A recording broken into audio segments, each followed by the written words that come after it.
All right. We're going to go through no words. And I'm going to start. We're going to start. Shoot, let's just shut everything off.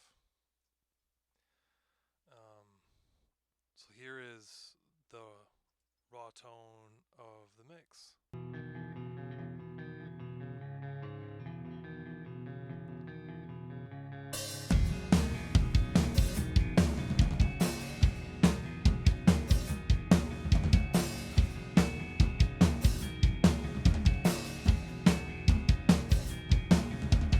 Breathe out. I won't remember before long now. Cool. Let's start with introducing little pieces and work our way up to the drums. Big piece is master bus. Um, so I've got vintage drive. It sits where it sits. I never touch it. I mix into it. Um, yeah, I just picked mix bus one out of mix I had existing a long time ago, and was like, you know what, this sounds pretty cool. And then building a mix from the ground up, I just get familiar with it, since it's already there. So I mix into it because I'm familiar because it's on there. Violet, I am 2.4 at 50, 2.8 at 20. I used to have it at 16. Um, But then one of the mixes I was doing, I didn't like the way it sounded, so I flipped it to 20, and I've kept it there. Um, I've got the successor patched in. I'm running it at a 3-to-1 ratio, a 2 millisecond attack time with a 25 millisecond release. So a medium, slow, or maybe it's 200 milliseconds. Somewhere in there. There's a point 0.5 or whatever. Slower attack, faster release. Let the transit go through. Let the compressor release quick. Reinsert is a Mojo box I built. It's based on a schematic I found online. It reacts how tape reacts with saturation. What I found with this, I have fairly conservative settings. Um, this, the way it clips and grabs is subtle. I can pop it in and out when we get going. But when I mixed the first record with this, it was a band called Tongue Cutter. And when I just finished building it, I was like, I'm going to try this thing out. I tried it on guitar, drums, vocals, everything individually. And then I strapped it on the master bus and left it there. And I felt like it gave me the ability to have a super loud mix. And I didn't feel like I got any like equalization artifacts. I used to run the Waves J37 on my master bus, but then I found that I was getting some mid-rangey stuff on really heavy guitars that wasn't working for me, so I just pulled it off little by little. I keep stripping more and more off my master bus. Shadow Hills, I think I've got discreet on, but this thing it doesn't grab. If it does, it's super light. But I basically have it in here because the first time I plopped it in on something, it just sounded massive right out of the gate, even at unity gain.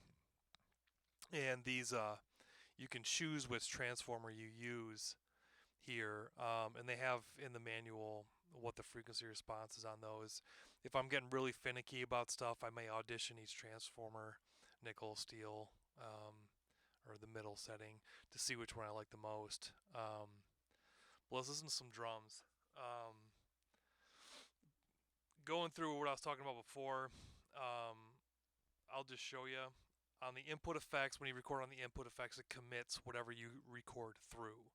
So on drums, when I'm sound checking the drums, I build basically a working mix, balance everything out, the faders, check my polarity, phase on everything to what sounds right when I'm listening to it, and then um, do any equalization on the board. I like the way my EQ sound on the tack, so I will use them.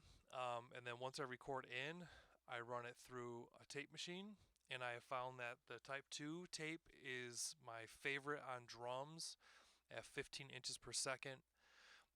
It has a nice way of smoothing off the top end. One of these settings I remember using on a vocal one time when it introduced some high end material that I didn't care for. So, type 2, and then I'm running through an API. As you can see, I'm not doing anything. If it does grab some compression, it's super light and fast. I basically just, it's there. Add some color to the sound. And I'm doing that on every single channel. So room mics, overheads, ride cymbal, kick in, kick out, snare top, snare bottom, tom 1, tom 2, tom 3. And I know for a fact on the kick in, I boosted some top end. I think I have a 12K shelf boosted. I think I boosted like 1 or 2K. I really like the way that sounds on a kick drum.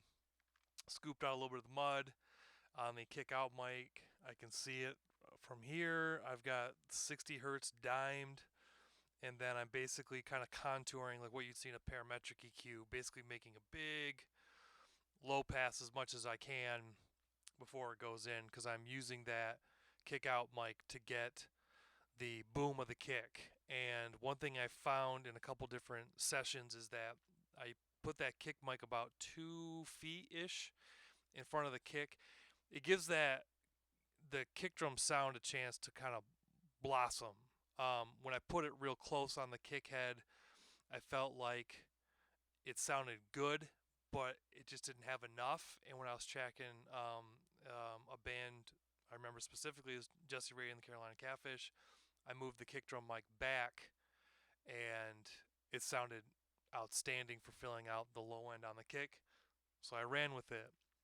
Snare, I really enjoy using Electro Voice makes a microphone called the DS35. It's a vocal mic. I think it was made in the 80s. It's a super cardioid mic, which is really nice. If I get in a good position, it will reject a lot of hi hat, just the way the pattern of a super cardioid is. And then I did boost some top end. I think I had the 12K shelf on there. Open the high end up. And I also opened up like some mid range on it too, because if we were to compare that to a 57 on the snare drum, a 57 sound a little bit darker, but they have really nice mid range, and so they crack really hard. So on this microphone, it's more subtle in the mid range. It's more of a hi-fi sounding microphone, but it sounds really nice on snare drum. Has a nice snap to it. Under snare mic, a GT44 small diaphragm tube mic. Also, I have a super cardioid capsule on that. That helps reject out some of the kick drum. Um, Rack tom. This was a I had an MD421. I started with some condensers, but we were getting some weird sounds. So I had the rack tom on MD421. The middle floor tom I actually used a 57, just because the way the ride cymbal sat, I couldn't get a microphone in there. So I have one of the microphones with it's called the Granelli mod. I did it with tape, so I could squeeze that 57 right inside there. And then the lowest floor tom is another MD421. Um, yeah, so let's listen to some sounds. So we'll start with the rooms since I got them right here. Um, and we'll listen to them, and then I'll start bringing stuff in on the drum bus. So here's the bone dry room sound.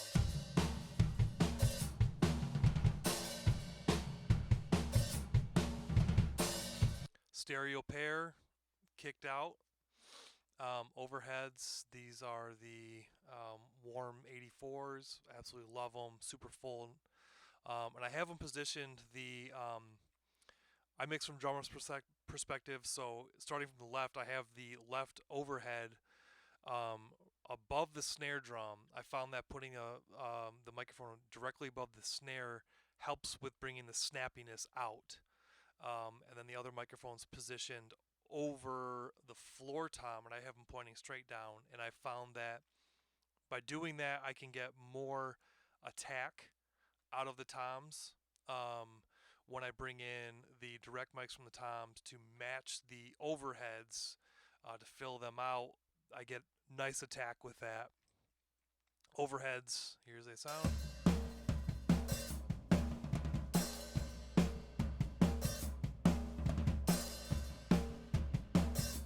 Sound great. And then I have them measured out. I think they were 42 inches away, each one to keep the snare centered in the image.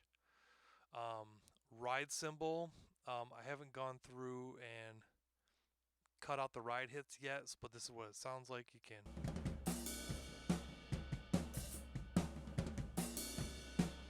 I'm going to go through, and typically on ride cymbals, I just cut out anything that's not a ride hit if I need to fill that out. Kick in mic. This is an Audix D6. Started with an AKG. Drawing a blank on the name. It's the green stripe one. Didn't have enough punch for Vin's drums, so I put the D6 in. Super punchy.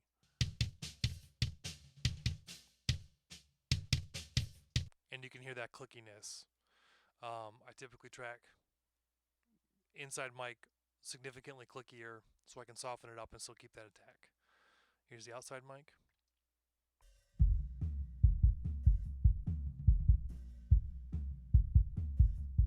The two of them together.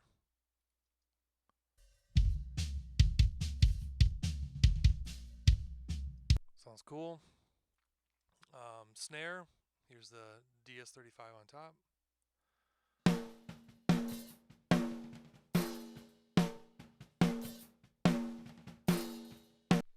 The undersnare mic.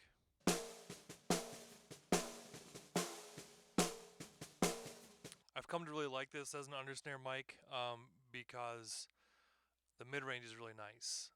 Sometimes I feel like some microphones in the undersnare, and I hear them in other mixes, they sound too boxy, and it's just not my taste. Let me find a spot where we have a good chunk of toms. Here we got all three, so we can hear a nice roll of the toms, and I go through and I cut all the toms out so I don't have to have gates. Bam. Rack tom. Actually looks like I made the edit kind of lame. Nope, looks good. And then middle tom, 14-inch tom, 4. And 16-inch tom. Boom. Um, so if we go back to the beginning and we listen to the processing.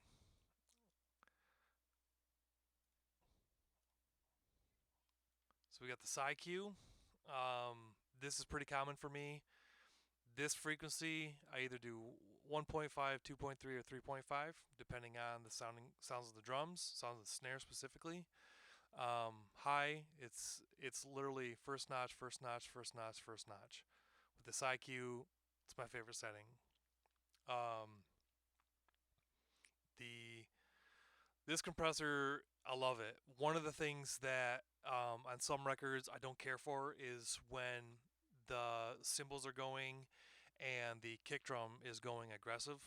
It ducks the cymbal down, and you can feel there's a pumping in the cymbal. I don't like that, so I want the cymbals to stay smooth, and I don't want the kick to influence the cymbals or snare sound. So I'm using some side chaining. So we've got, 8640. This is, like you can see, drum bus. This is a setting that I've made and I love, and I usually just tweak either the threshold or the input. And then happy accident, I found that if I clip the input on this, it actually makes the drum snap harder.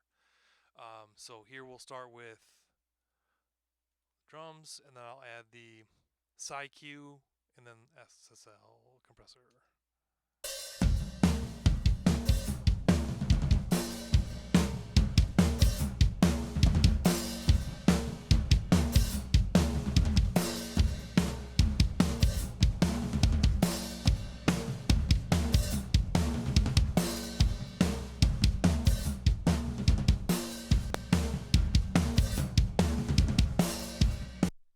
And I'll talk about the reasoning behind my settings too. Slower attack, just so I can get the smack of those transients. Those transients are coming through in a quick release. Um, it just makes drums sound snappier and punchier to me. Um, Slow release or slow attack, fast release, just makes the drum sound more exciting. For the rooms, I've got some shaping EQ on this. Pulling out some low end build up, a little bit of high pass to keep it tight, and I'm only boosting. What is that? We got 50, 60, so right around here, this 50 to 70 area. I'm only boosting it in the center. This is a really cool EQ. You can choose to do center, full image, or just left and right. So you got some mid-side processing, which is really cool. And I want to keep that low end centered. Um, so I'm just doing that. And then I've got an SSL comp. The room mic, the compressor I use changes all the time. This just happened to be the one that I grabbed. And I was like, I love the way SSL compressors sound on drums. So here we are. So we'll start with nothing and then I'll add them in. Listen to the rooms by himself and I'll put them in the mix.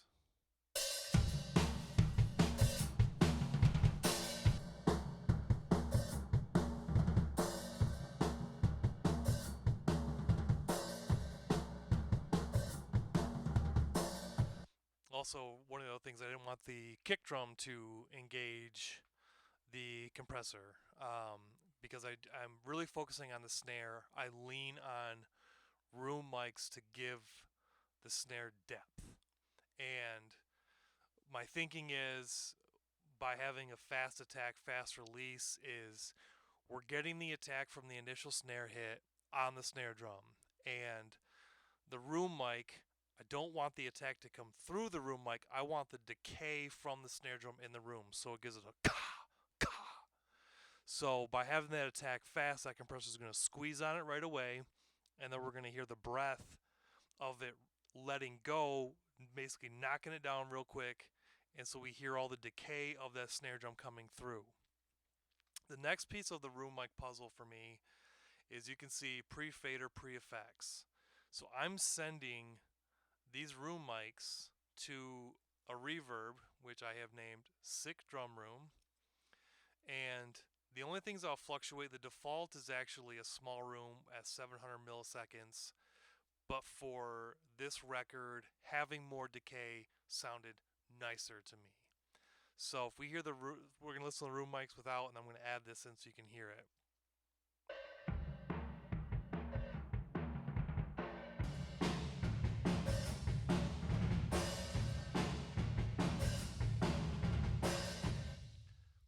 So my thinking behind that is the room that I'm tracking in is not very lively. I want the drums to have lively energy, like being in a large room. So by me sending that processing to the reverb without, or sending this channel, the room mics to the reverb without any processing, I am hearing what a pair of room mics in a large room would sound like. And having that in parallel, so that's working independently, it just gets to breathe inside of the mix. And I can control cymbals, snare, and kick with my room mic directly. And then let's see here. Let's keep working our way down. I'm going to mute the reverb again. Overheads. I honestly have used this compressor almost every single time on overheads, and I just don't change it. It sounds good to me, so I leave it. Um, I'm scooping out some of the boxiness from the snare. Helps give a little bit cleaner smack. High passing at 70, low passing at 18. The cymbals are bright naturally, but with how much processing is happening globally, sometimes they end up brighter than I like, and I like to be able to control that a little bit so they stay smooth. I'm adding some 110 to the overheads. What this is doing is adding weight to the snare and adding weight to the attack on the tom hits, and also bringing in just a little bit of that boxy sound from the kick drum. So let me pull this in so you can hear what I'm talking about. So here's the overheads with nothing. There we go.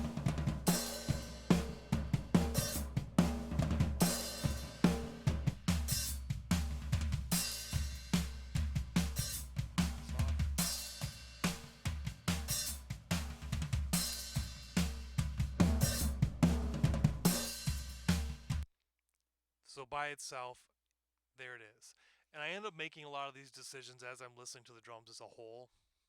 And I've made these adjustments already listening to the drums all together as I hear things that are bothering me. If I'm not getting enough clarity on something or enough weight or snap, whatever, I'll start addressing things that I know from working on projects in the past where I'm like, okay, this is an area I need to go visit. Um, so there's that. Ride cymbal is what. Oh, let me. Let's hear the compressor. Um, compressor. Um, slowish, fast attack, quick recovery. Lets that snare breathe, keeps the cymbals moving. So let's listen to that together.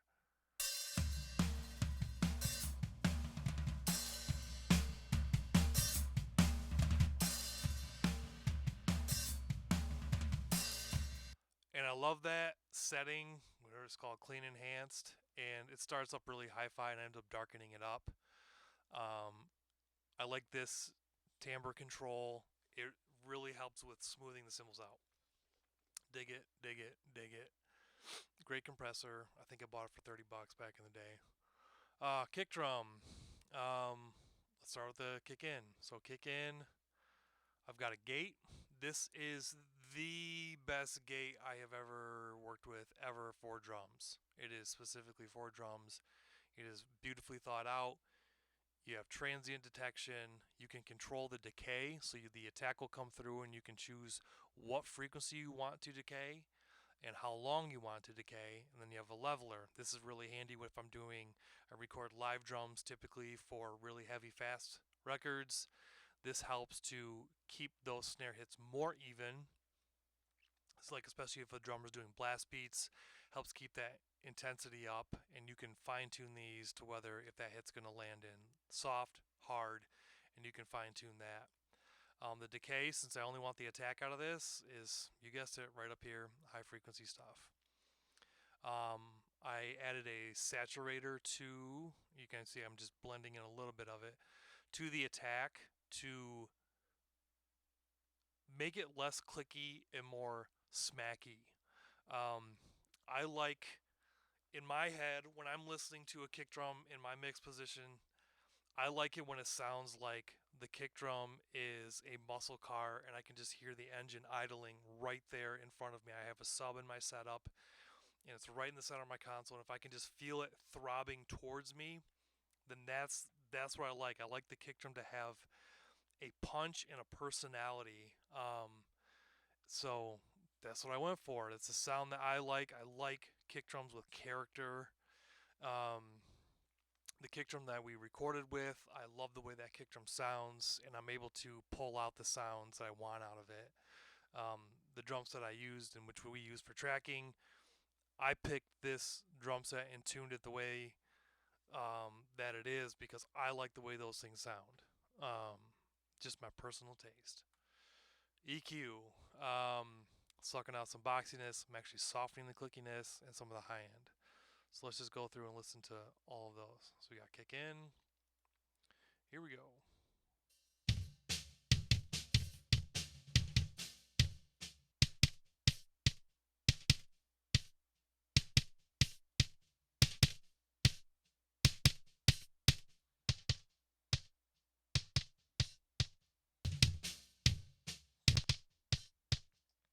Boom. And I arrived at these settings listening to the two microphones together. Um, because when you listen to the kick out, you'll understand why I'm rolling off so much low end on the kick in mic. So let's go check out the kick out. And truth be told, the my kick settings usually I start with the bus, and this, as soon as I got this compressor, it's based on a distressor. I understood immediately why so many people use it. It compresses in a way that I was like, I understand now. It grabs so differently than every other compressor that I have. I feel like, because I've struggled for years to get a nice compressor on kick drum to get a sound that I like, and that one was just like whatever the default setting was on it. I just patched it in. It's perfect right out of the gate. I haven't changed it. Kick out, gate. Look where my decay is, 37 to 145, low end stuff. and then I'm shaping the EQ. I want that bump there. I'm removing some of that 100 hertz buildup that just it's not pleasing sound in my opinion. And I'm left a little bit of this here because when I pulled it too much back, the aggressiveness from the kick drum slipped away. So I rolled that back in. What are we at here? 100. And so we got 110 there, or 200 rather. So let's call that 150. Um, there we are. So let's listen to the settings on that. Gate.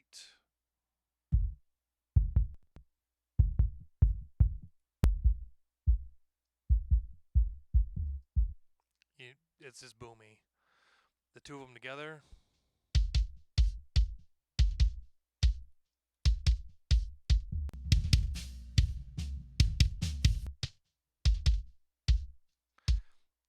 and where it really glues in together, I will walk you through exactly how I start with kick drum. Is bypass these. I start with this. Here we go.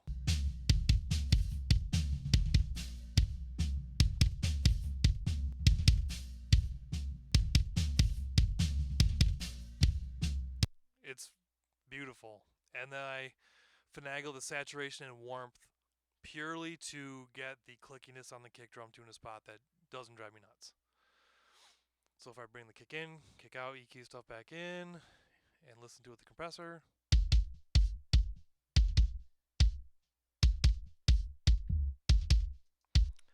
Uh, Decapitator. I believe this is an EMI console, is what the E is for. I could be wrong. And I love the high frequency, high cut roll off is absolutely great on this. It's very subtle, so it gives me the ability to really fine tune the clickiness, and I am pushing into it to give it some body. Sometimes on kick drums, I will do this. The thump thing is really cool. The thump will boost wherever your low frequency, your low cut is. And since I'm getting plenty of thump out of this kick drum, I'm not using it, but it's very common for me to roll this up to, 50, 60, and then kick the thump on, and it just fattens it right up. So here's a decapitator without and without. Without and on.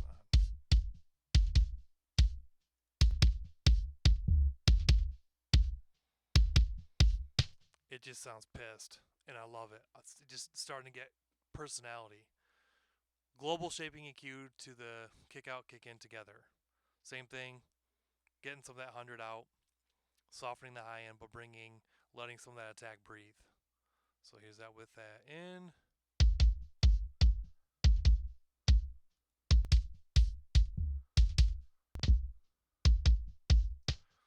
And it's important to know that so many of these decisions um, come into play with the entire drum sound in place because we're getting kick drum in every single microphone minus the toms because I'm cutting those out. So you can see I have the polarity inverted there, tom 1, floor 1. What I'm doing is I'm checking this against, let me pull this off. I think kick, I specifically checked the room mics. So you can see our transient. Let's see if we can find a stronger hit. Nope, I don't want that. Here. So if we look at, room mics, where are we at on here? And I'll audition to see where the kick drum sounds nicer. Overheads, you can see we're following that pretty close. So I audition every instrument against the overheads. The overheads is my starting point. It's like when I'm building the mix on the console, while I'm bringing it in, I balance everything off the overheads. I want the overheads to sound great, and with this type of music, I can get away with using the overheads as a starting point. Where if I'm doing a really heavy, dense record, the overheads is last. I'll start with kick, snare. Um, so that's how we landed on here. So if we hear the kick drum with the overheads, you can hear them together in the rooms.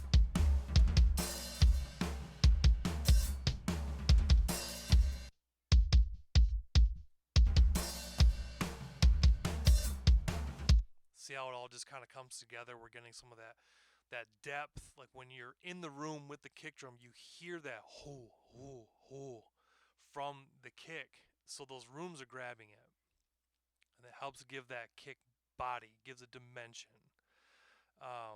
And going into the room. So here we listen to this, and then I'll bring the reverb back on.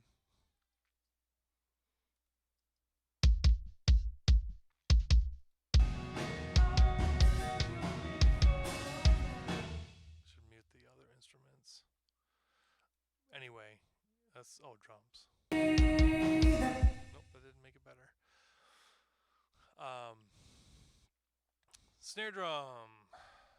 Snare drum. Start with the bus first. Same thing. 2.3 sounds pissed. High end clarity drive. Driving that into an SSL comp. Dave Pensado, the Pensado snare is a starting point for every single one of my snare drums. I use it all the time. I love it. It sounds like a freaking snare drum. I love SSL compression on snare. The only other compressor I love on snare is I didn't commit to it on the way in. Is I have a DBX 160 that sounds fantastic on snare drum. Um, so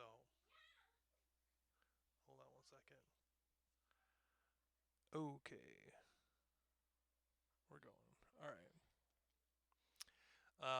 And then I just have I love the X limit because I don't want to bring it up. I just want to stop it, and so I just kind of pick a spot to keep it from stopping, and just helps the snappiness. Snare top, I did add a dynamic EQ. This only opens up on snare hits, and we'll listen to that so you can hear it. I have the Neve EQ, bringing up a little bit of the sizzle. And then this is great. One thing I love about this, you can put Unity on and just drive the pre.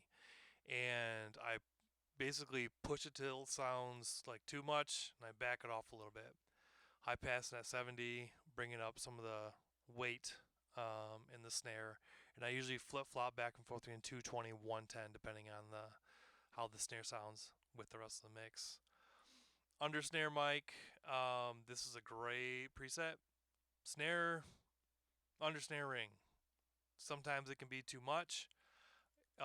Just happened to work with Vin's drums, so I ran it. So let's just start with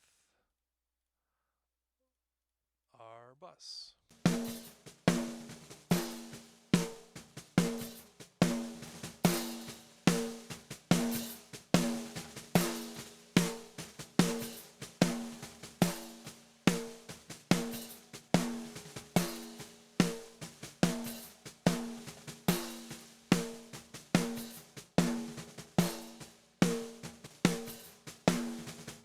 See how it just tightens that up?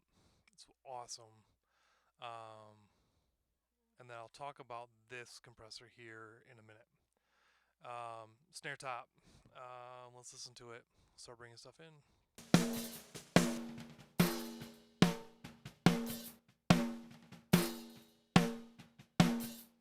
Helps keep the hi-hats out.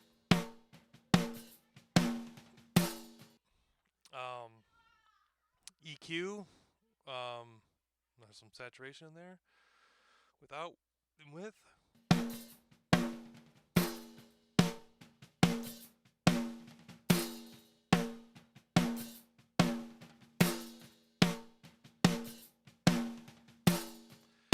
This EQ, or this comp, while we're here, this is being triggered by the rack tom.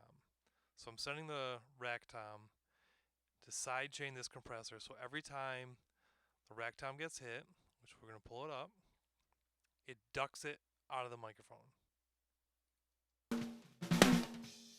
See how it just disappeared there for a second? And then I just have to fashion this. So we got the.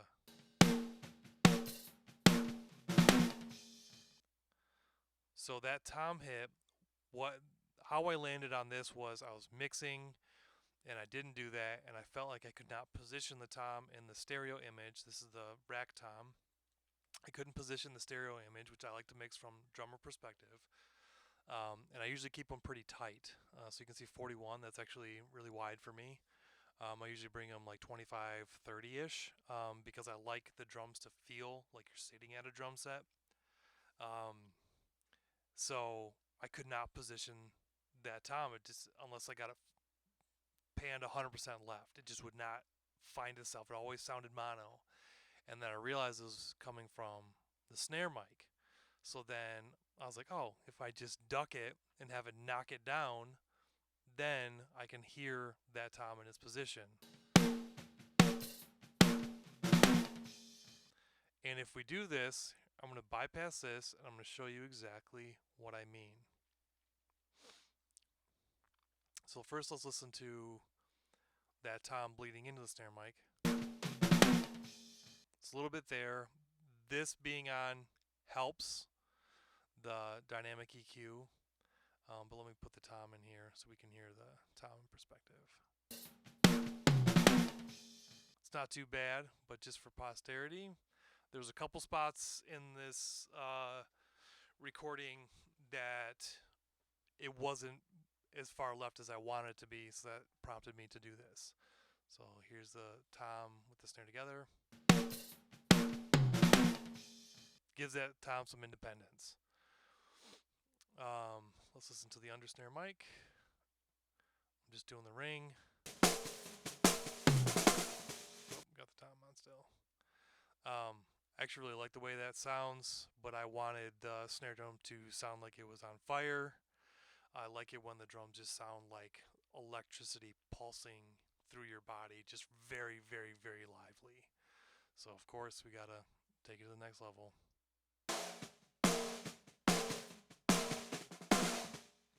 Let's listen to them together with and without. This is without. And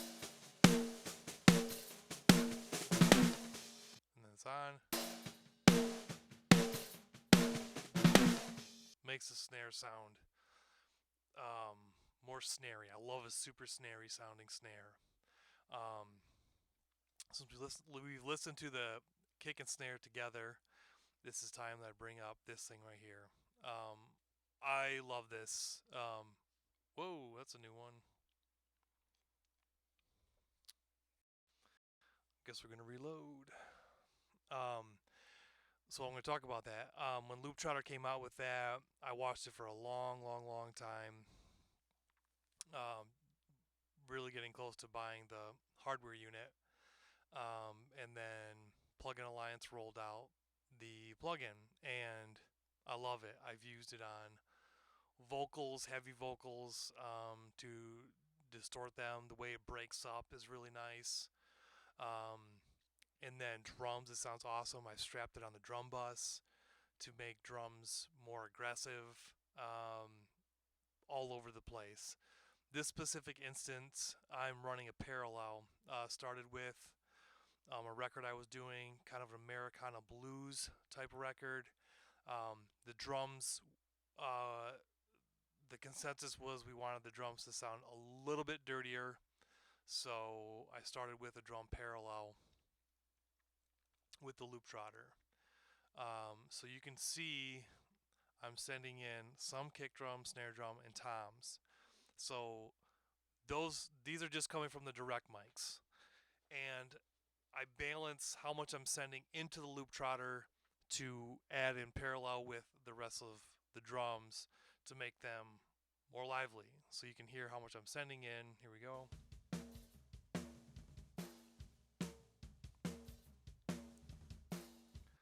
And then here's my settings. I'll just press save while we're here. Nope, not that. Um, and this is pretty much what I do most times. Drive all the way up, mix all the way up. Magic. Magic brings out a lot of the low end, which is why the kick drum is less in there, low, safe, high, smooth, and I toggle the frequencies um, to where it just sounds nice. This is what that sounds like.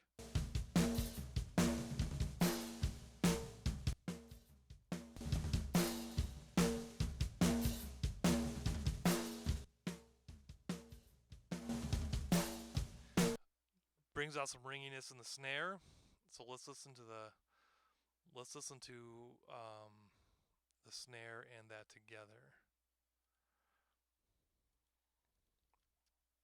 Make sure I got everything on since that crashed on me. Bam. Kick stuff. Good. Good. Good. Drum bus on. Bam, bam. So here's just kick, snare, and the dirt I'll bring in and out. Kick, snare, and then I'll no dirt.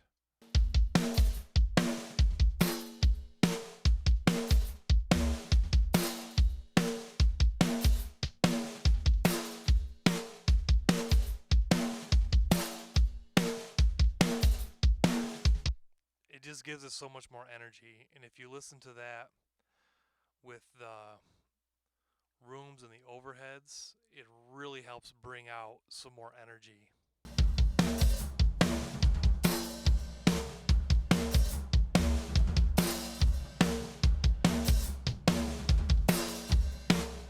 It's just like boom, they just snap into focus. It's really exciting.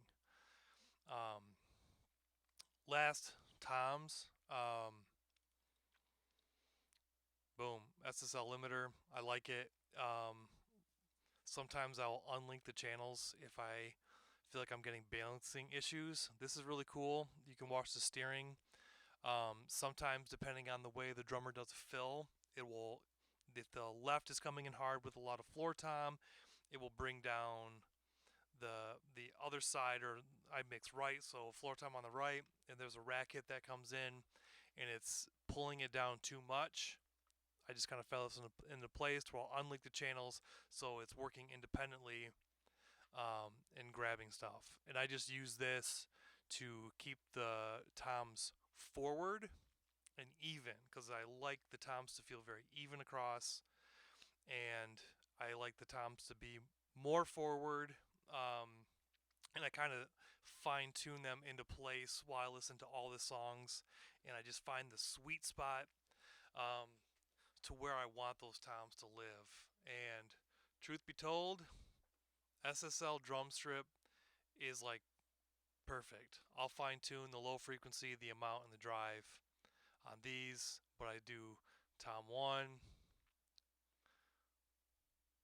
tom 2, fine tune, and I try and find the frequency of the tom, um, where the resonance is, and I actually EQ that on the console. I'll give that a little bump in the low end to help bring that through, and then floor 2. So let's listen to those toms together with all this on.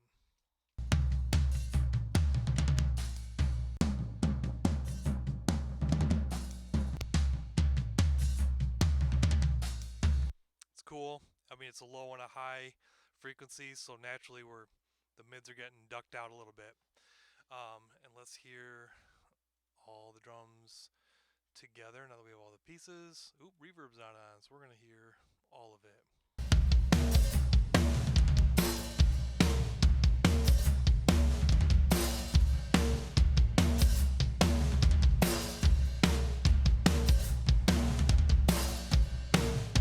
Let's get to a spot where we have some more cymbal work.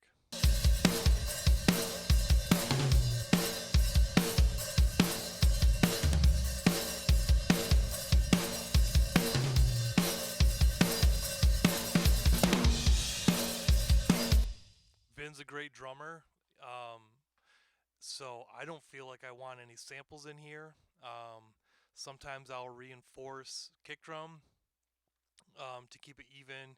He's a very even uh, player. You can see his waves on the kick out and the attack. Very smooth, very even. Same thing with snares. His hits dynamically follow the music really well. And then sometimes I will replace the toms if there's too much cymbal bleed when a gate opens or a cut comes in as I cut all the toms out. If they come in, there's too much of a sound where you can hear the cymbal and the tom hit. But the way he plays, or in this type of music, I did not feel like I needed it. All right, Moving down, bass guitar. So we took two inputs. We took a DI straight from the bass, and then we also used the Helix amp sound, which was an Ampeg. So we'll listen to the DI first. Pretty quiet. And then the bass amp.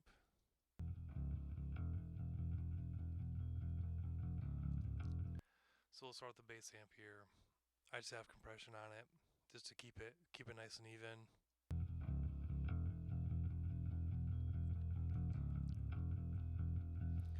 And I'm pretty heavy-handed with compression on bass because depending on how the bass is played and which notes you play. So like if you've ever noticed on a bass guitar, when you start getting up into like the 7, 8, 9 range on the low string, that will jump out. Whereas if a bass player chooses to go to the next string and play down to the 2, 3, 4 range, it helps keep the bass tone even. So if the compressor by itself won't do it, I may use a dynamic EQ to shift any notes that jump out just so that low end stays glued in the bottom. Um, so I have compression here and I have compression on the bus. So the DI, I'm using Decapitator with, I think this is the Culture Vulture pentode mode, just to give it some hair, and then compression just to help keep it tight together. So that's what this sounds like. Here's that.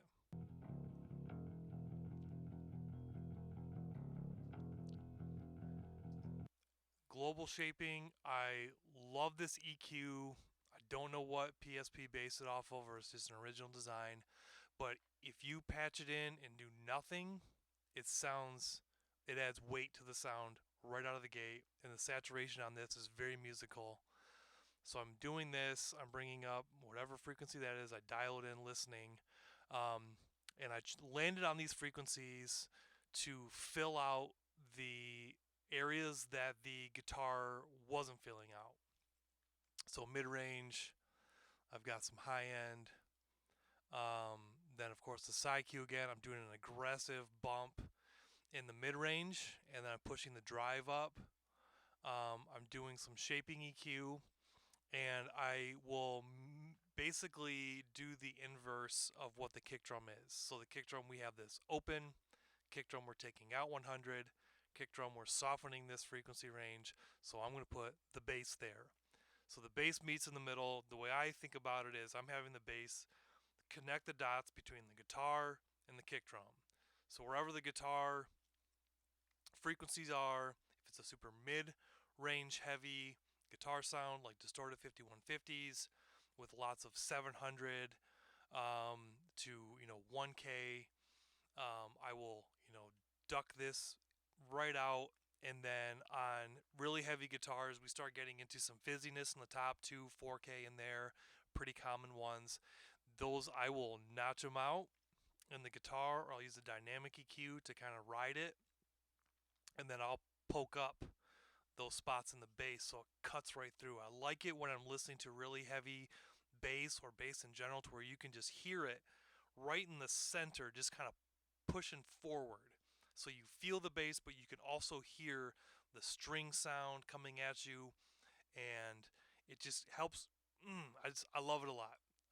One of the bands I feel like on the latest Meshuggah record, the way that they mix the bass on that is perfect. It just pokes right out. It's awesome. And then I'm using an LA2A on the bass just to help keep it glued. So these are, we'll just go one by one. So bass with nothing, EQ, EQ, more EQ, and then compression.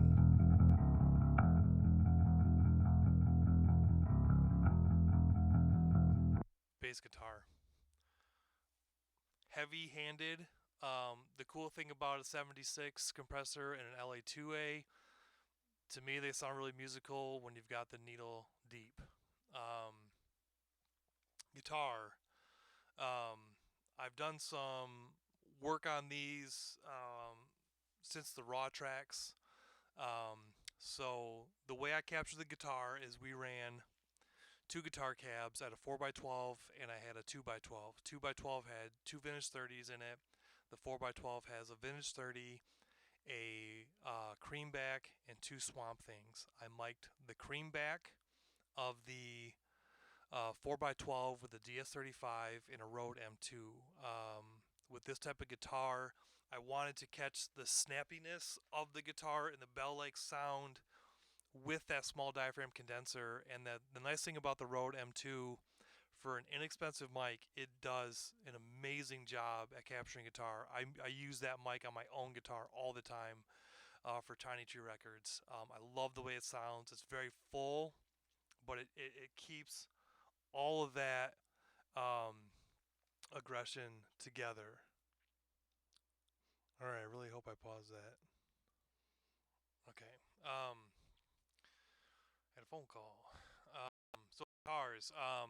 Where to leave off?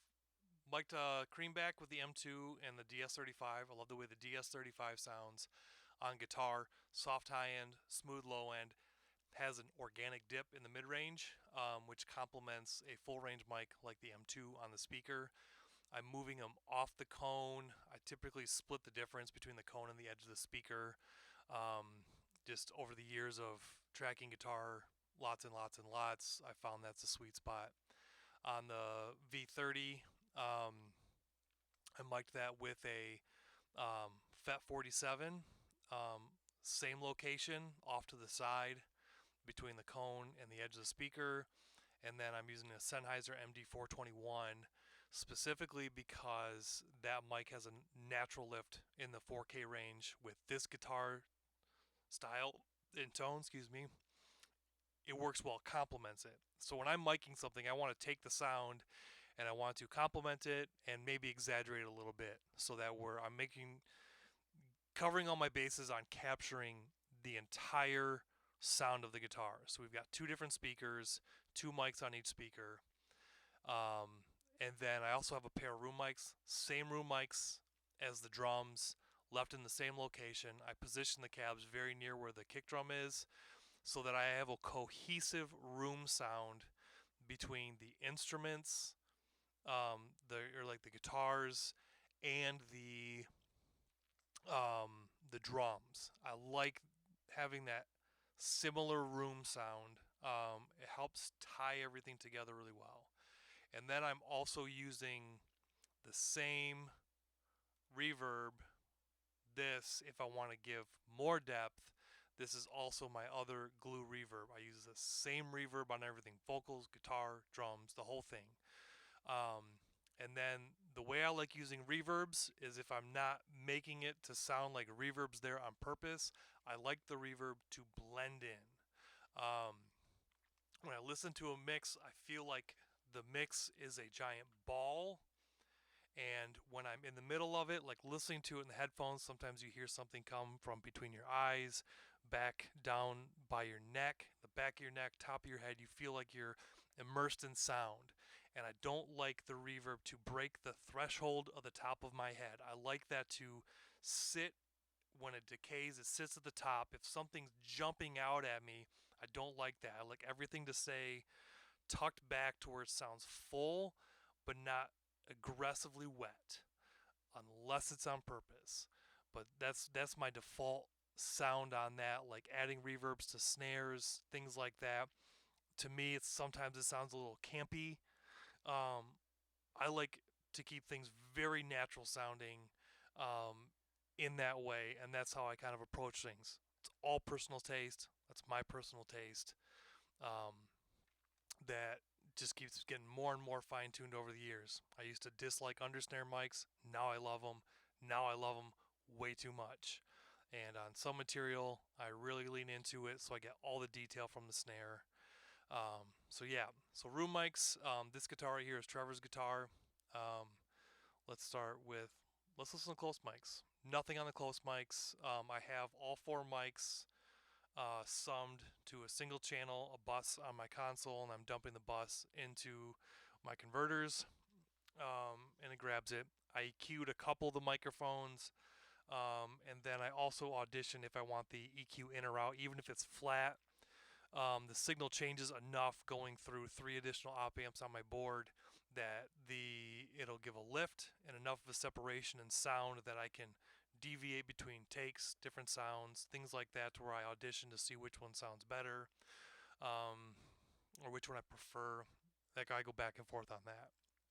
So on the beginning of this song, I'm automating the high pass filter so the guitar sounds like just a little bit thinner in the front, but we'll get to that. So here's the guitar sound, direct mics.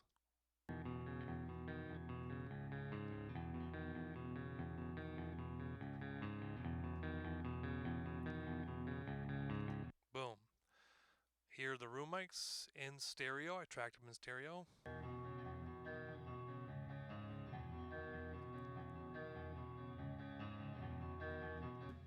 The two of them together.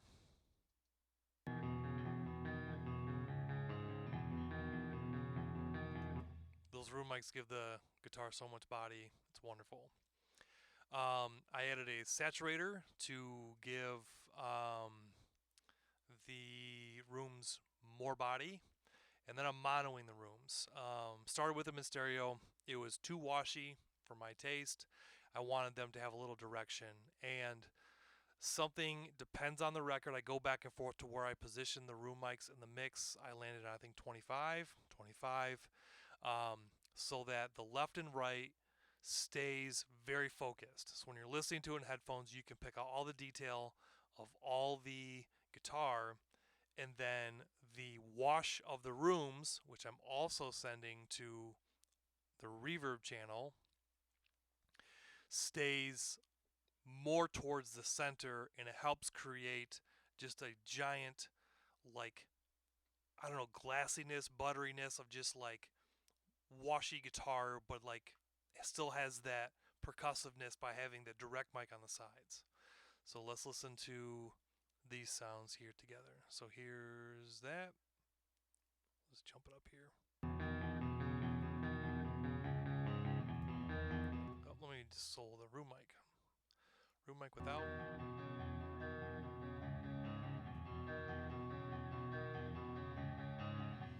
Not using. I'm not bringing up the volume on it, but I'm just adding more body to it. You can see I'm, feathering off, bringing off just a little bit of the 127, and I have the output feather to get to the sweet spot. So the last thing is, if I want to mono a stereo image, 9 times out of 10, I'm just going to grab the mono API EQ.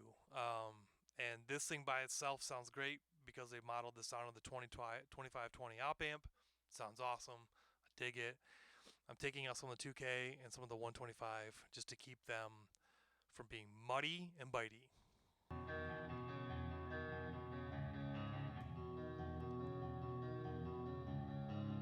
See how it just helps create like a little oh sound to it.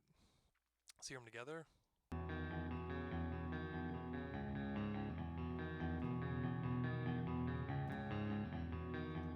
Keeps them in focus without being muddy. Last piece, left guitar. I'm running it through this EQ. High passing at 80, opening up. We got some 900, some in the mid range. And then I'm also bringing up, let's call it 2K, and then saturation. And this guitar was just a little bit quieter overall. I arrived at that globally in the mix. I'm bringing it up, whatever that is, one. Call it one. This is without and then with.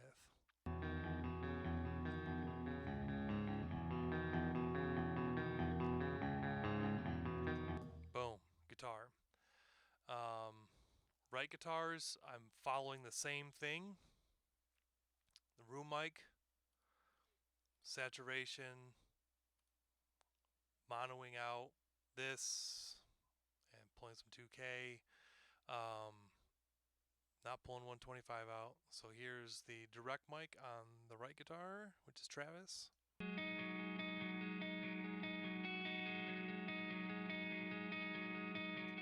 got that. And then same thing with Travis, same miking configuration, same cab, same rooms, just different amp. They use their helixes on this with their amps built in, and then I just sent those into the tube power section. One of them was 6L6s, which was Travis's guitar, what we're listening to now. Trevor's guitar ran it into EL34s from a Marshall. So the room mics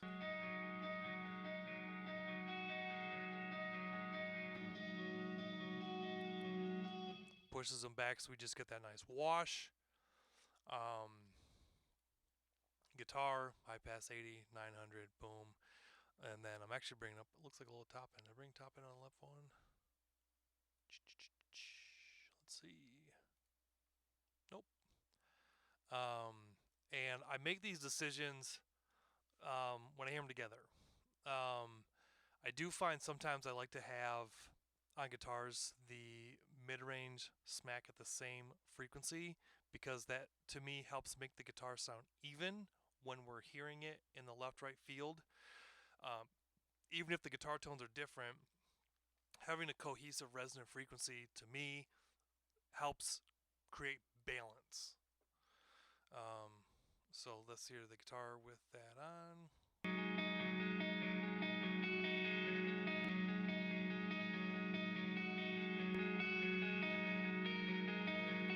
Boom.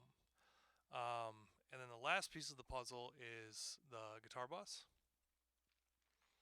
9 times out of 10, I'm throwing this on. Um, Even if I'm doing little to no compression with it, the LA3A, like the LA2A, does have a bit of like a mid forwardness to it, which is really quite. And Well, I'm getting a message. Okay. Um, Another thing I love doing on guitars, black box. Um, Guitar opener is a great starting point for guitars. It starts with the resonance on high, and then depending on the guitars, I'll fluctuate if I want to emphasize the low end, keep it flat, or emphasize the high end. With these guitars, I landed on low, and the last piece is running the guitars through tape, and then I audition the formula to get whatever sounds best. And The thing I like about tape, especially on like a stereo guitar bus or just in general, the tape has like I call it a smush and spread is the way it feels like to me. Is like it takes it to where it's like the guitars sound very precise in their location, left, right, center, what have you, and it kind of takes them, it softens them, and let's say it was at 75, it takes 75 and kind of smears it from 65 to 85. It adds, you'll hear what I mean when I put it on. Um, but with these types of guitars, I really like what that does. It helps tuck them back in the mix and helps create a washiness. You know, the things that, we all love about tape, it does it. It's great. You know, when I tracked a record to tape, it did that naturally and it was really cool. Um, and so I try and bring some of that back. So here's the guitars together without anything, and then we'll start bringing stuff in.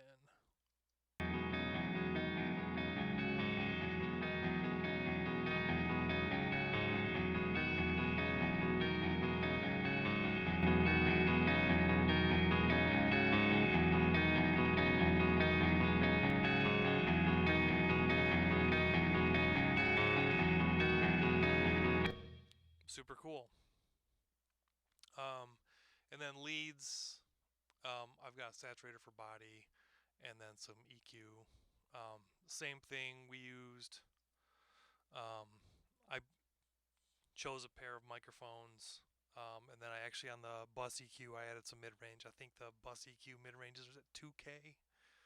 Um, so like we have a lead up here that I'm using that on. So we've got,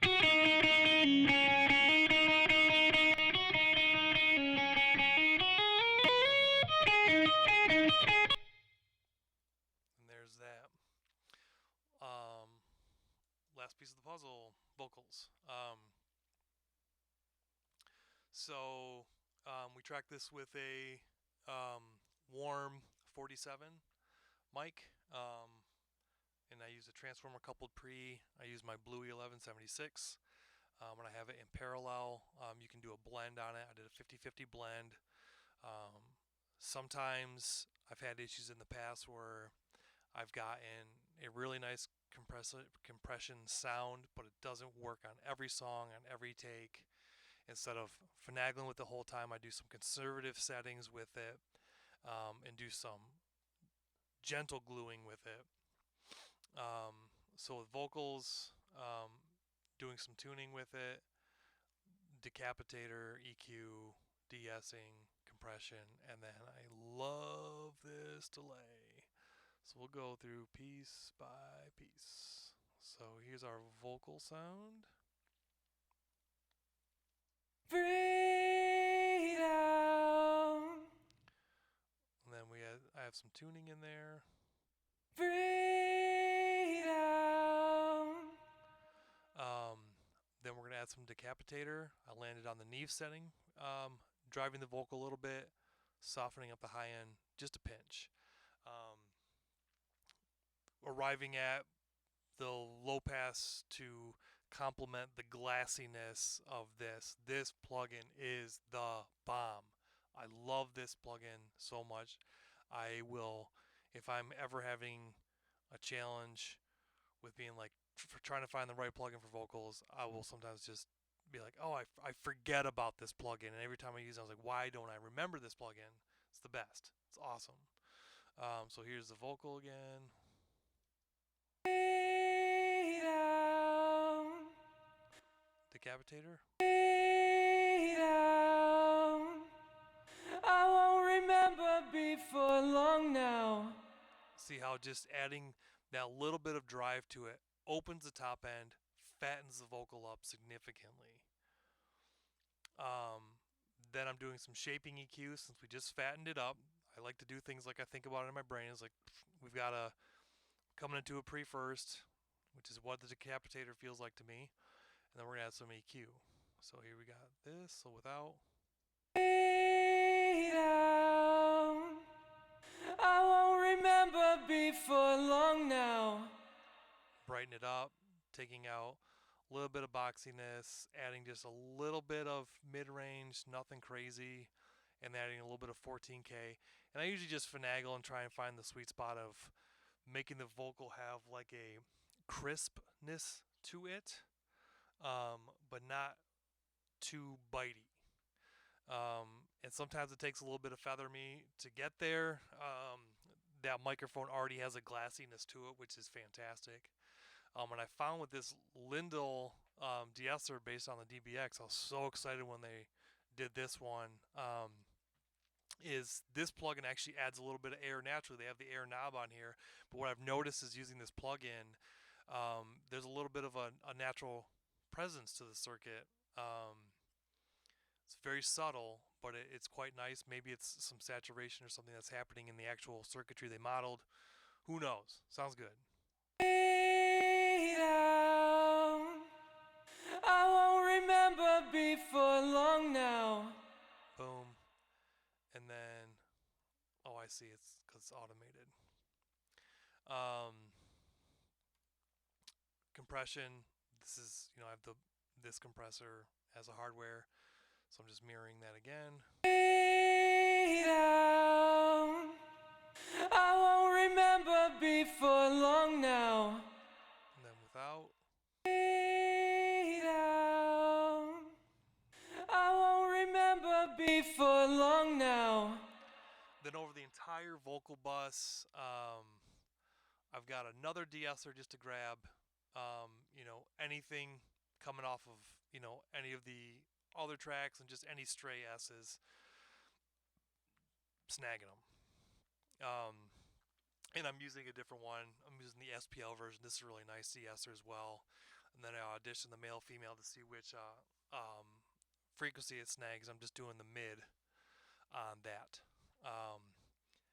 LA two way, it's great. Has like adds a little bit of mid range to the sound, and also just helps glue.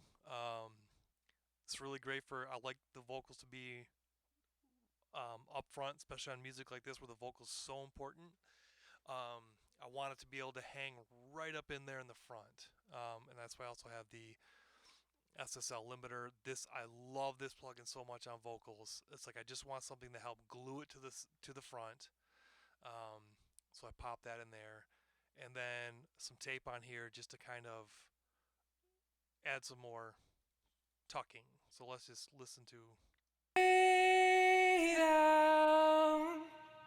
I won't remember before long now. Let's take that more pronounced section so you can see that we're grabbing that. I won't remember before long now. And then the limiter. I won't remember before long now. And I'm doing some gain. I'm pushing into it just so I can like basically brick that thing right up to the front. And then we're gonna add tape. I won't remember before long now. You just hear how that vocal just jumped right out. I won't remember before long now. Mid range came out and it took that vocal and just helped focus it in the center, but also gave it like a left and right width. Like it just felt like the mono just got wider. Love it. Um, then on all these other vocals, I'm using this. These are not the primary vocal, so I just wanted to have something that sounded great. This is an outstanding plugin. I love it. If you just need to get something locked, ready to roll, it's not life changing, sound. We just need to have a good sounding vocal behind it. This has everything that we need. Boom, right there. Um, we have what I call left rights. This is stuff that are moved around in the stereo field. Backing vocals, any vocal to add, sweeten, whatever.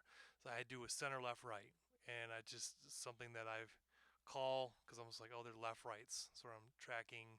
I pump things down into here to get things where I want to go.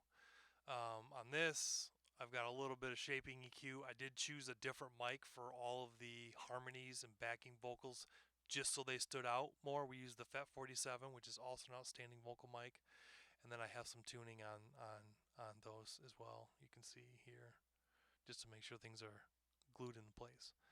And on these, to keep with the dreaminess of this sound, I'm using the micro shift. And I've got some shaping EQ, low pass, high pass, and I'm brightening them up. So my thinking behind this is we just have a mono vocal, but I want that primary vocal, the main vocal, to just be wrapped up like a hot dog wrapped in bacon, with a nice vocal all around it to really make it exciting and full. And it's something where it's like you think it's there, and then you hear it, and then you don't hear it, type of thing. Um, but then when you put in headphones, it's like, oh my gosh, you're just dreaming. Compressor, um, I didn't really think much about it. I was like, this will do the job, so I grabbed it.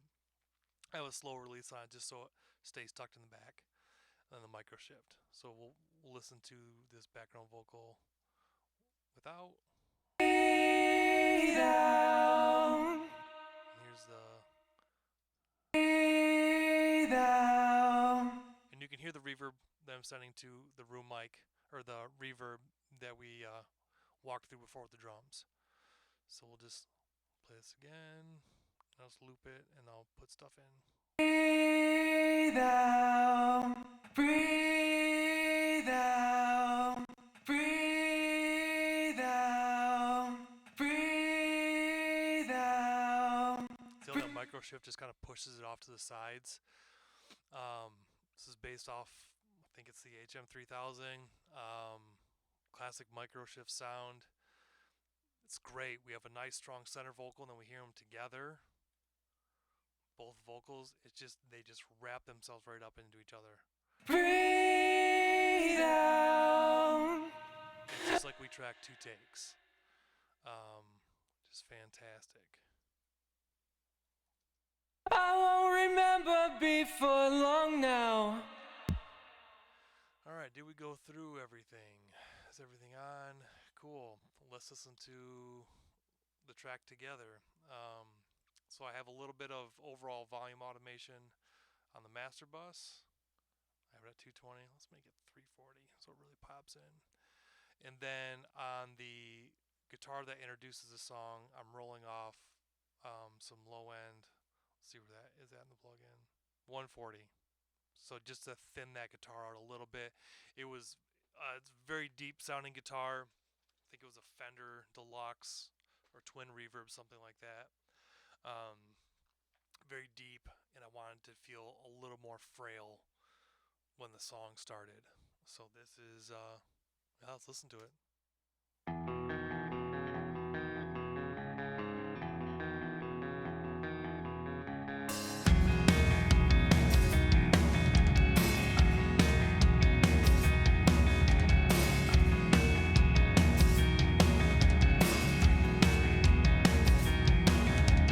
Breathe out. I won't remember before long now.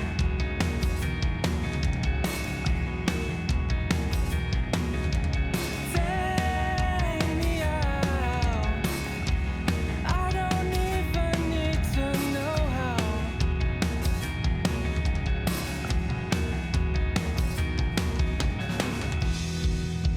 Across the line again. Never consequences. You think that they learn. You think that I learn. I don't have the words. I'm just making it up as I go, and I hope that you believe me. I know I'm the word. I keep shaking it off for what it never was. Cross my fingers, hid behind my back. Doesn't matter, you keep me on track. I don't have the words. I'm just making it up as I go. Back, backslide. I wish my old habits had died young.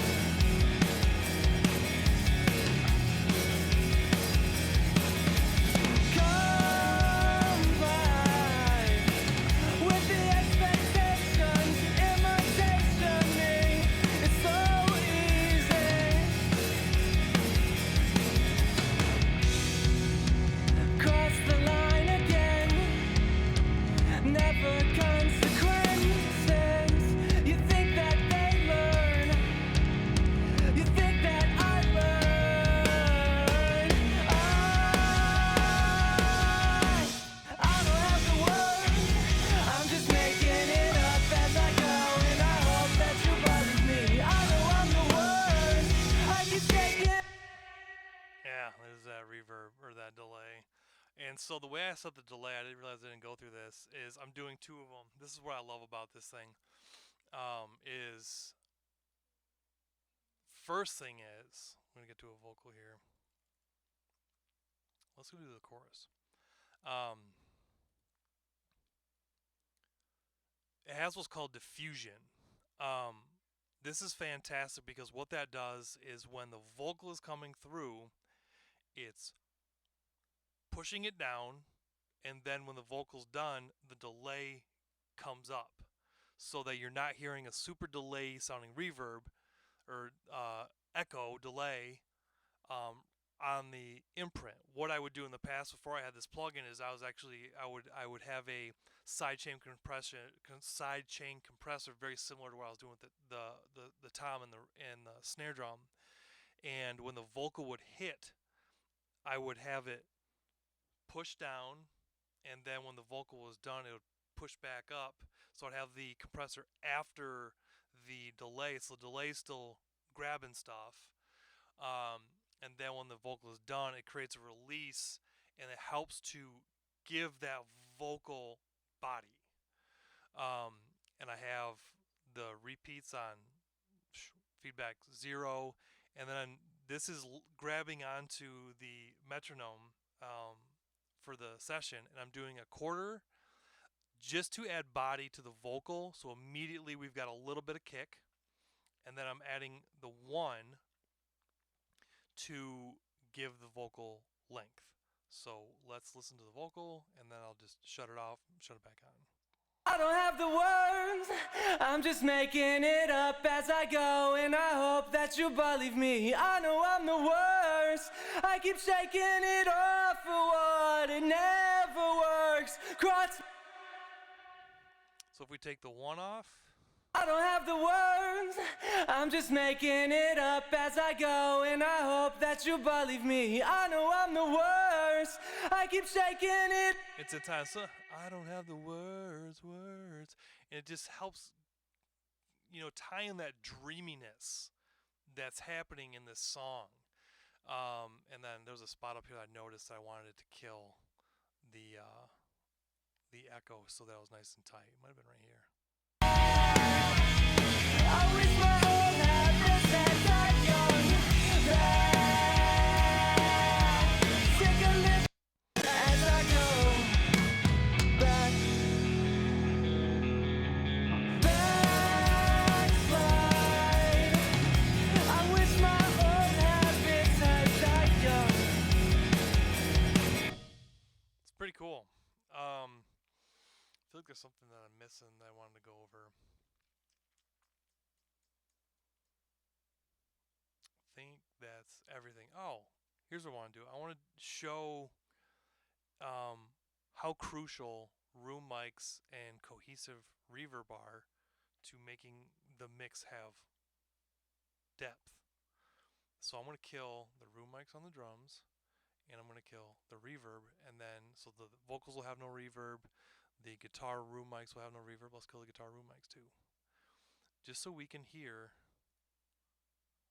what this sounds like without room mics. So I'm just going to highlight them all so I can pop them in and out. So here's without room mics. Why'd you do that? Okay.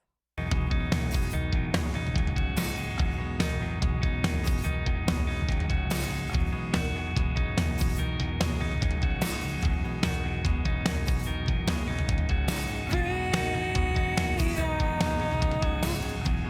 I won't remember before long now.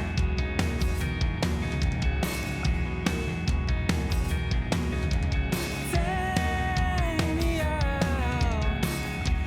I don't even need to know how.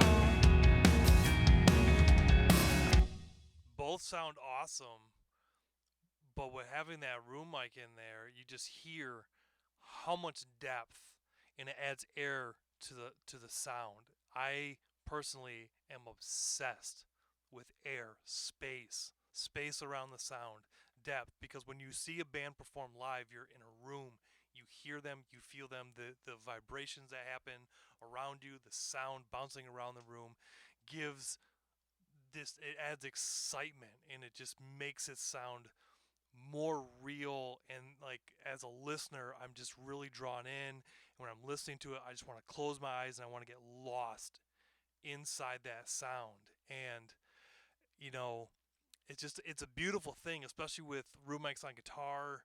um, and specifically is it just gives that guitar so much depth, and it adds a dreaminess to it.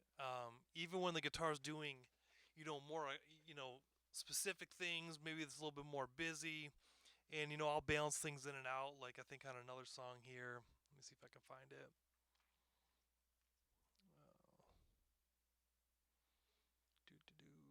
Uh, I'll kill a room mic and I'll bring it back in if I want the guitar to be very focused on one side, and I want it to be really punchy.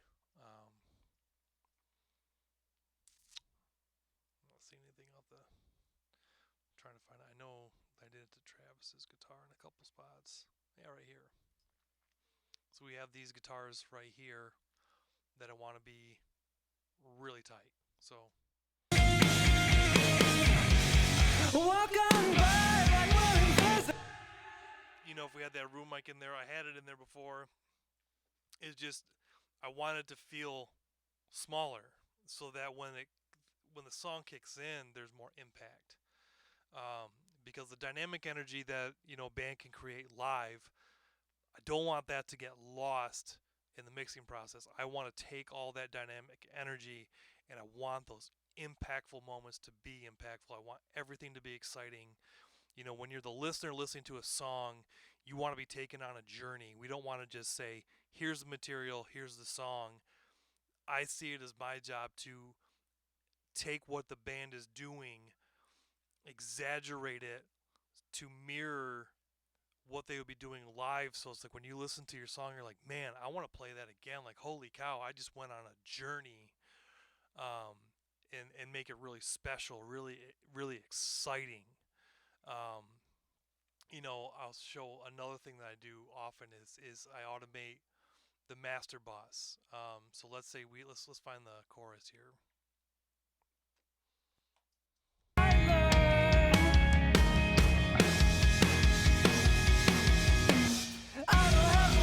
Boom. Okay. So we as the listener cannot hear if from the beginning of the song to now, nope, that's not what I wanted, is the fader's turning down 1.6 dB from the beginning. So I will go through.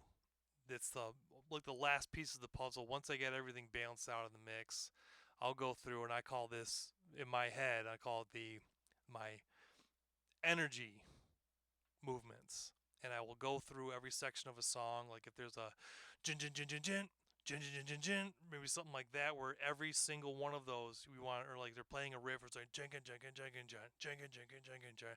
You want every single one of those to pump, pump, pump. I may go at the beginning of that riff 0 down to negative zero point 0.8, 0 to negative zero point 0.8. So every single time it jumps back in, it's like ga, ga, ga, ga. Gives it a pulse, gives it an aggressiveness. Because when a band's playing live, they're not playing into a limiter. They are actually, it's boom, it's sound in the space, and they have that intensity and aggressiveness, and that needs to happen. So if we listen to it now, we just added this in. That vocal's gonna, or the not the vocal, but the song is just gonna snap right back up.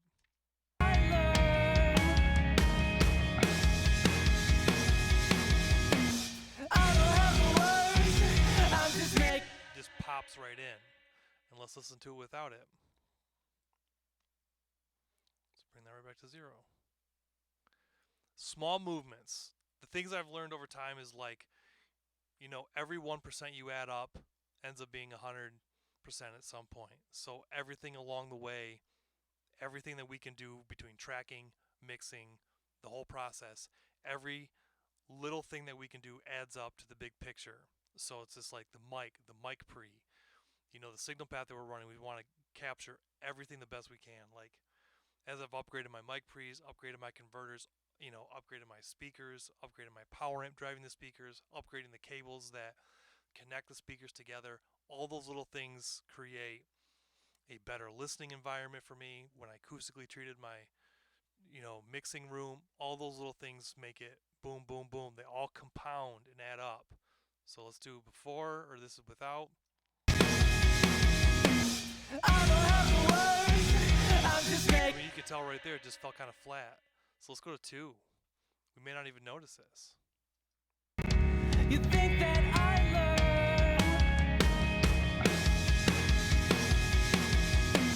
I don't have the words. I'm just boom. We have impact. We have impact. And most mastering engineers will mirror that when they are, sending the material into the limiter so that the dynamic energy is not getting lost when it's getting bricked. And so, like the mastering engineer I use typically, like I know for a fact that's what they do. They posted about walking through and following the dynamic shifts. Like this is just a bounce into a limiter. I have no automation, but when you can see all these little peaks and valleys in there, and if you follow that energy movement of the song, especially when you're doing your master, you help follow those things. When it's going to the limiter, it's like not every section of the song needs to be bricked aggressively. So the big moments feel big, the small moments feel small. It makes the song exciting. It gives it energy. Let's listen to that one more time. It sounds awesome. You think that I learned?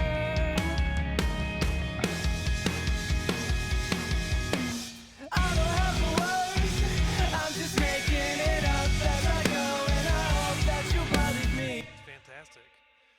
And this is just right on the front end of the mix. So I sat down when I got home today and just started plopping in some mutes, moving some hits around to make sure that everything's lined up. I live and die by the kick drum on pauses. Sometimes I'll even pull the kick drum down like this. Here's the kick out. I'll pull it right next to the guitar so I can see any little break. Um, let's follow. Boom, kick drum's there. Let's make sure those hits land on the kick drum because we're going to hear the impact of the kick, and everything's just going to follow. Um, and with this type of music that works, especially with really heavy music that is very kick snare focused, having everything follow that kick drum is great. Especially on like bass guitar, since we want the impact of that kick to come forward. Um, I may do like quicker attack on it because like the transient's important, but to me in my mind the way I look at it is like the kick and the bass guitar is like an exclamation point. The bass guitar is the line and the kick drum is the period. The two of them work hand in hand to where let's listen to them together. They are the glue that holds the song and we want them to work together. Like the way we created our shaping EQ to where we made room for that kick drum impact on the low end, to where we're leaving room for the attack. The bass is filling up that frequency we took out of the kick drum. So like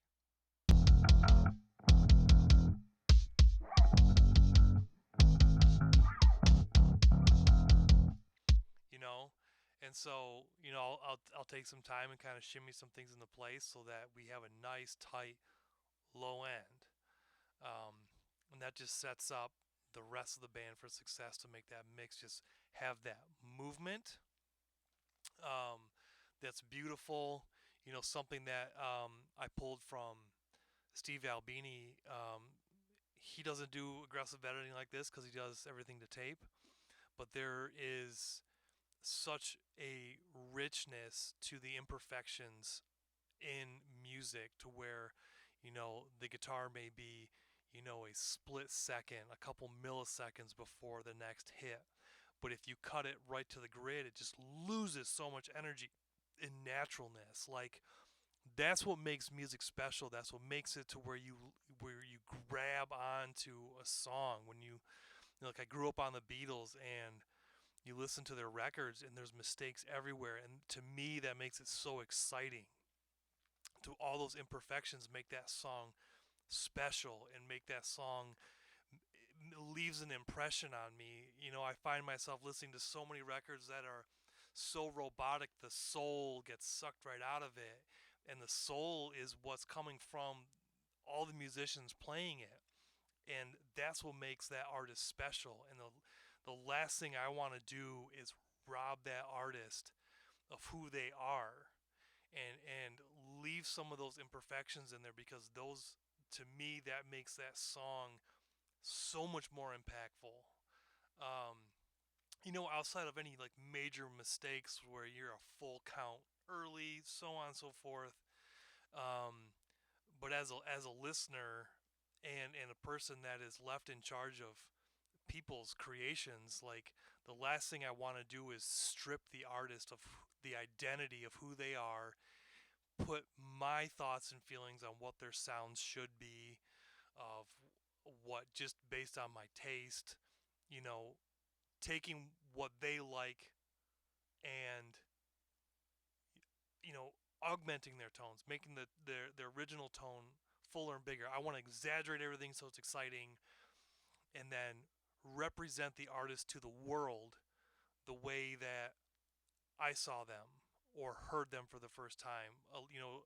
Anytime I do a band, I try to, if at all possible, catch a live show, see what it was like to be on the receiving end of of their music, because I ran live sound for so many years and I used to get so disappointed when I saw a band that absolutely blew me away, and I would go buy their album and it was lifeless and thin, and just it was no fun, and I couldn't even listen to it because I just experienced something so exciting that to the point where I wanted to buy their music only to get a record that was less than, in my opinion.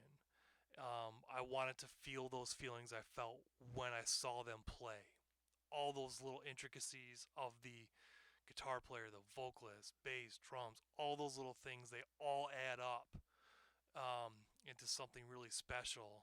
So that's something I take really seriously when I'm working on, um, a mix, recording especially. Always try and keep the tones true to who they are. Make sure there's a sound that they love, and make sure that I'm capturing that really well. So that's it. It's a little mixies, rock and roll.